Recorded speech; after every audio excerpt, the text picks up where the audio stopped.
2022년 8월 6일 캄보디아 뉴스 시작합니다. 근래 들어 세계 여러 나라들이 캄보디아에 접촉하여 협조를 받기 위한 여러 행사들을 하는 것이 자주 눈에 들어오고 있습니다. 물론 캄보디아 또한 세계적으로 어느 정도 위상이 상승한 부분이 있으며 아세안 지역이 기업들에게 시장성을 제공하며 국제 정치적으로 아세안국들의 의견이 여러 강대국으로 하여금 필요로 하는 시기인 듯합니다. 러시아, 캄보디아의 원숭이 두창 진단 키트 기증.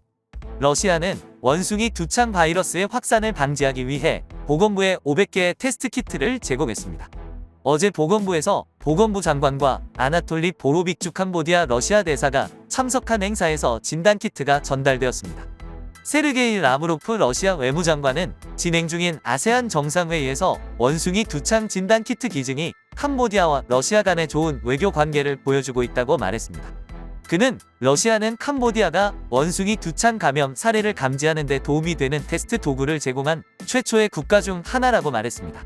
캄보디아 보건부 장관은 캄보디아와 러시아는 오랜 관계를 유지하고 있으며 양국은 강력한 양자 관계와 아세안의 틀을 갖고 있어 상호 평화와 안정, 안보, 지속 가능한 발전을 가져올 수 있다고 말했습니다.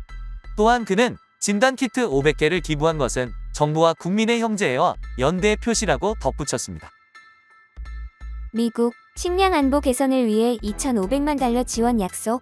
안토니 블링컨 미 국무장관은 어제 미국이 다음 주에 시작될 하비스트 3 프로젝트에 따라 캄보디아의 식량 안보 시스템을 개선하기 위해 2,500만 달러로 캄보디아를 지원할 것이라고 말했습니다. 이 프로젝트가 기술을 개발하고 농부, 특히 여성을 위한 더 많은 일자리를 창출하며 농산물에 더 많은 가치를 부여하여 공중보건을 개선하기 위해 향후 5년 동안 민간 및 공공부문에 최대 2,500만 달러를 제공할 것이라고 말했습니다. 미국은 캄보디아를 돕기 위해 최선을 다하고 있습니다. 캄보디아가 여전히 식량 불안에 시달리고 있기 때문입니다.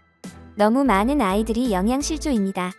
이것은 인도적 문제, 건강 문제, 안보 및 경제 문제라고 지적했습니다. 블링컨은 기아의 확산은 특히 러시아의 우크라이나 침략으로 인해 전 세계의 식량 불안정이 위험에 처할 때 지역사회와 국가의 안전을 약화시킵니다. 따라서 세계 식량 안보를 강화하고 기아, 영양실조 및 빈곤의 근본 원인을 해결하는 것이 중요합니다라고 그는 말했습니다. 중국, 훈센 총리의 후임자는 중국의 지원을 받을 것이라며 중국의 최고 외교관인 왕이는 훈센 총리에게 약조. 중국이 캄보디아 차기 총리로 캄보디아군 사령관이자 캄보디아군 부사령관인 훈만의 중장에게 지지의 약속을 했습니다. 중국은 훈센 총리의 후계자가 캄보디아와 중국 간의 우호와 협력을 유지하는 열쇠라고 말하며 만의 중장을 지지하겠다고 약속했습니다. 만의 중장의 지지는 왕이 중국 외교부장이 프놈펜의 평화궁에서 훈센을 만났을 때 전달되었습니다. 왕이는 중국은 캄보디아의 대내외 정책, 주권, 완전성, 독립을 보호하기 위한 캄보디아의 장기적 관점, 지도력의 지속을 계속 강력하게 지지할 것이라고 말했습니다.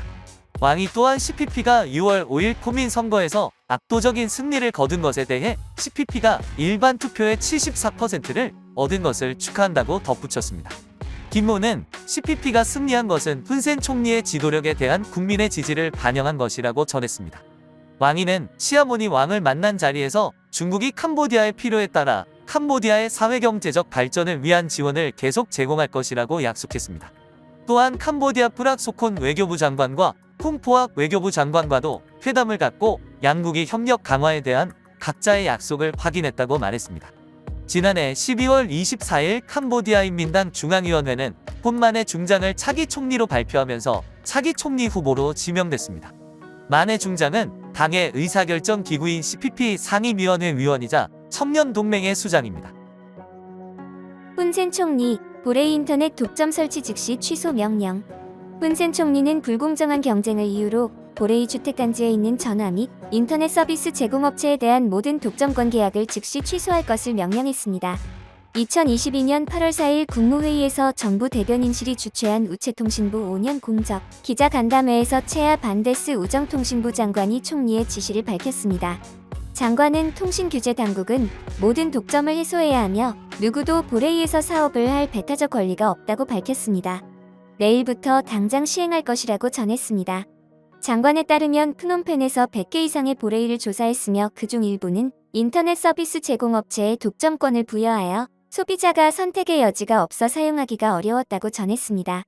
장관은 또한 보레이의 전화 및 인터넷 서비스 문제를 해결하기 위해 보레이 팽옷을 먼저 모델로 선택한 다음 다른 곳의 상황을 해결하기로 결정했다고 말했습니다. 정부는 국외 거주자를 위한 앙코르 공원 무료 입장을 고려하지 않습니다. 캄보디아에서 2년 이상 거주하고 일한 외국인은 앙코르 고고와 공원 무료 입장이 가능하다고 정부가 수요일 발표했습니다. 훈센 총리는 국내 관광을 활성화하고 세계적으로 유명한 사찰을 방문하는 외국인 관광객을 장려하기 위해 장기 체류 외국인의 무료 입장을 허용하기로 결정했습니다. 일반적으로 공원을 찾는 외국인들은 1일 37달러, 3일 62달러, 7일 72달러의 엄청난 입장료를 받습니다. 관광부 대변인은 어제 이것이 정부의 정책이지만 당국이 세부 사항을 마무리하는 동안 무료 입장 계획은 아직 시행되지 않았습니다. 외국인이 앙코르와트 일대를 무료로 방문할 수 있도록 정부의 결정이 조만간 시행될 것이라고 생각한다 전했습니다. 그는 결정이 발표되면 앙코르 고고와 공원 무료 입장이 다른 도시에 거주하는 외국인을 유치할 것으로 기대한다고 덧붙였습니다.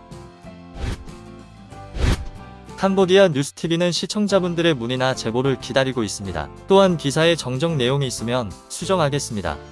구독과 알람 설정 부탁드리며 항상 시청해주셔서 감사합니다.